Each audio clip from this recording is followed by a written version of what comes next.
خب بهار امسال هم که دیگه تموم شد با کلی انیمه جذاب مثل کایجو و ویند بریکر و خیلی انیمه های دیگه. اگه هنوز ندیدینشون بهتره هرچه سریعتر برید سراغشون، چون قراره تابستون امسال کلی انیمه بیاد. تو این ویدیو میخوام بهترین انیمه هایی که قراره تابستون امسال منتشر بشه رو بهتون معرفی کنم.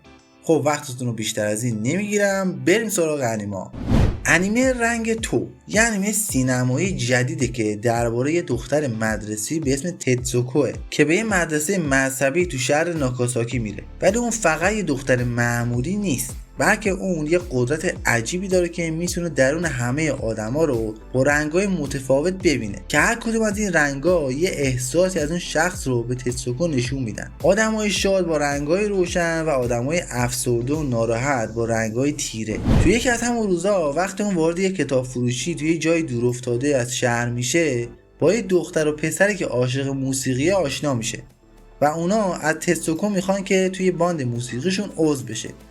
از اینجا ماجراهای تتسوکو با این دو نفر شروع میشه. این انیمه درام موزیکال قرار بود پاییز 2023 منتشر بشه، ولی تأخیر خورد و قرار شد اولین پخشش توی 30 آگوست یعنی 9 شهریور توی تابستون منتشر بشه. کارگردان این انیمه با ناوکو یاماداست که از کارهای فوق‌العاده‌اش میتونم به صدای خاموش اشاره کنم. جالب بدونید ناوکو خودش نویسنده این اثره، پس این انیمه رو حتما ببینید و از دست ندید. انیمه شاهزاده توی فرار کردن خوبه که به عنوان سامورایی فراری هم شناخته میشه. یه مانگا و داستان تاریخی ژاپنی که در دوران نانبوکوچو ژاپن اتفاق میفته و قرار 16 تیر منتشر بشه. این انیمه داستان رستگاری قهرمانی رو نشون میده که با فرار کردن سرنوشت ژاپن رو تا ابد تغییر داد. توکیوکی 8 ساله جانشین بعدی شوگون کاماکوراست، ولی اون فقط یه پسر بچه است که توی چیزی جز قایم شدن استعدادی نداره. تا همون روزا یه فردی به اسم تاکاوجی به پدر توکیوکی خیانت میکنه و قدرت رو از کاماکوراها میگیره. با این اتفاق زندگی آروم این پسر بچه هم از بین میره. توکیوکی با کمک یک کشیش نجات پیدا میکنه و دست کسایی که قصد کشتنشو داشتن فرار میکنه و اون حالا برای پس گرفتن قدرت و پادشاهی باید افرادی برای خودش پیدا کنه که تو این راه بهش کمک کنن و داستان از اینجا شروع میشه. تو این فصل قراره یه سینمایی از انیمه فوق‌العاده جذاب مونونوکه به اسم مونونوکه کاراکاسا منتشر بشه که من خودم حسابی منتظرشم. انیمه مونونوکو هر قسمت از مجموعه یه سری داستانه کوتاه درباره ارواح. شخصیت اصلی این انیمه یه داروساز عجیبه که به عنوان یه شکارچی ارواح یا همون مونونوکو که تو دوران فئودال ژاپن کار میکنه. اون سفر میکنه تا ارواح شیاطینی که میخوان به آدما آسیب بزنن و شکار کنه. اون همیشه یه خنجر عجیب هم همراهش داره که با کمکش ارواح رو نابود میکنه. معمولا داستانه غمگینی داره که با احساسات عمیق آدما مثل عشق، انتقام، گناه و پشیمانی ربط داره. به هیچ عنوان گول ظاهر و تصویرهای ساده و مکالمه‌های آرومش رو نخورید. این انیمه با استفاده از آرتستال متفاوت و استفاده از روانشناسی رنگا به علاوه حرکت‌های سریع و تند تصاویر یه انیمه اسکریمی فراتبیعی که شما رو شوکه میکنه. خب بیشترین انیمه‌ای که خودم منتظرشم انیمه جوخه انتحار ایسکایه. همونطور همون میدونیم درباره خلافکاری شهر معروفیه که بتمن توی زندگی میکنه، یعنی گاتام. خب اگه فیلم‌ها و انیمه‌هاشو دیده باشید میدونید که این شهر هیچ چیز سر جاش نیست و همیشه یه سری خلافکارن که این شهر رو میگردونن. آماندا والر رئیس سازمان آرگوس با استفاده یه دروازه عجیب غریب یک گروه از خلافکاری معروف بدنام مثل هارلی کوین و ددشات و شارکینگ رو میفرسته به دنیای دیگه تا یک کاری براش انجام بدن. البته بگم این گروه مجبور این کارو بکنه، به خاطر مواد منفجره‌ای که روی گردنشون وصل کرده هیچ مخالفتی نمیتونن باهاش بکنن. خب دنیای انیمه کاملا شبیه دنیای ایسکایی که تا حالا دیدیم. کلی جونور عجیب غریب و جادوگر و اورک و اژدها توشن. دیگه خودتون میدونید دیگه همشون شبیه همن. حالا هارلی و همگروهیاش باید مأموریتشون رو تو این دنیای پرخطر ایسکای انجام بدن.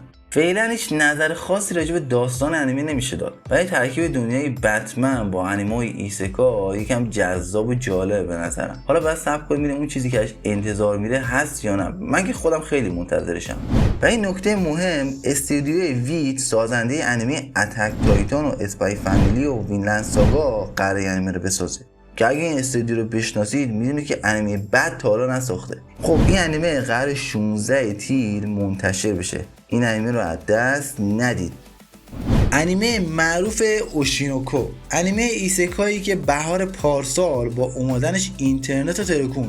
حالا بعد از یه سال قرار فصل جدیده، یعنی 13 تیر ماه توی تابستون پخش بشه.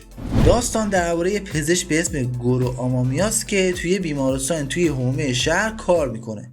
اون طرفدار یه آیدل 16 ساله به اسم هوشینو آیه. یک روز آی به خاطر حاملگی به همون بیمارستانی که آمامیا توش کار میکنه میره و میخواد به صورت مخفیانه بچه‌هاشو به دنیا بیاره.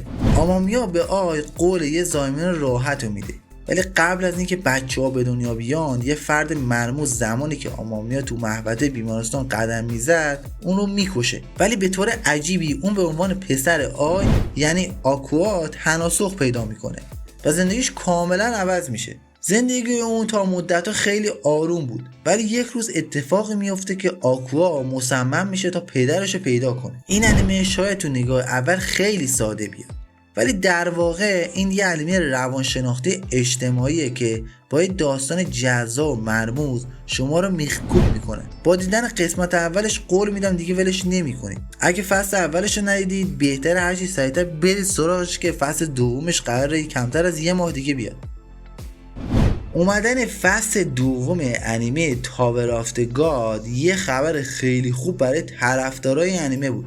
حالا بعد 4 سال قرار 17 تیر ماه فصل دوم انیمه پخش بشه. تو این انیمه یه برجی هست به اسم برج خدا که کسایی که از اون برج بالا برن هر خواسته‌ای که داشته باشن رو برآورده میکنه. داستان ما درباره پسری به اسم بامه که تمام عمرش رو توی غار زندگی کرده. یک روز ریچل تنها دوست بام که درباره دنیای بیرون به اون چیزای زیادی یاد داده بود تصمیم میگیره تا از برج بالا بره و به آرزوهاش برسه. ولی بام که نمیخواست تنها بمونه قسم خورد تا اون رو پیدا کنه و همراهش باشه و ماجرا از اینجا شروع میشه و بام با بالا رفتن از هر طبقه از این برج با چالش‌های زیادی روبرو میشه. این انیمه برگرفته از یه مانهوای کره‌ای به همین اسمه که داستان خاص و جذابش باعث محبوبیت شدیدش شده. انیمه آلیا احساساتش رو با زبان روسی پنهان میکنه. یه انیمه کمدی و عاشقانه است که میتونه بهترین انیمه برای طرفداران این سبک باشه که خودم اصلا طرفدار این سبک از انیمه ها نیستم، ولی خب طرفدارای خودشو داره دیگه. داستان درباره دختر باهوش و جذاب به اسم آلیسایی که یه دورگه ژاپنی روسیه. اون مثل یه ستاره توی مدرسه شونه و همه دانش آموزا اونو تحسین میکنن، ولی به خاطر رفتار سردش معمولا فاصله شونو با اون حفظ میکنن. ولی بغل دستی آلیسا ماساچیکا کوزه یه پسر معمولیه که وقتشو با انیمه و گیم میگذرونه و تنها کسی که تونسته با آلیسا کنار بیاد. آلیسا معمولا خوش رفتار نیست و بیشتر وقتا به ماساچیکا گیر میده و کلمات محبت آمیزش رو به زبان روسی میگه. ولی جالبه که ماساچیکا روسی بلده اما کسی نمیدونه و صرفا برای تفریح و خنده وانمود میکنه که حرفای آلیسا رو نمیفهمه. خب بچه‌ها به پایان ویدیو رسیدیم. امیدوارم از ویدیو خوشتون اومده باشه. برای پیشرفت چنل حتما لایک و سابسکرایب کنید و اگه دوست داشتی به ویدیو دیگه ما هم سر بزنید.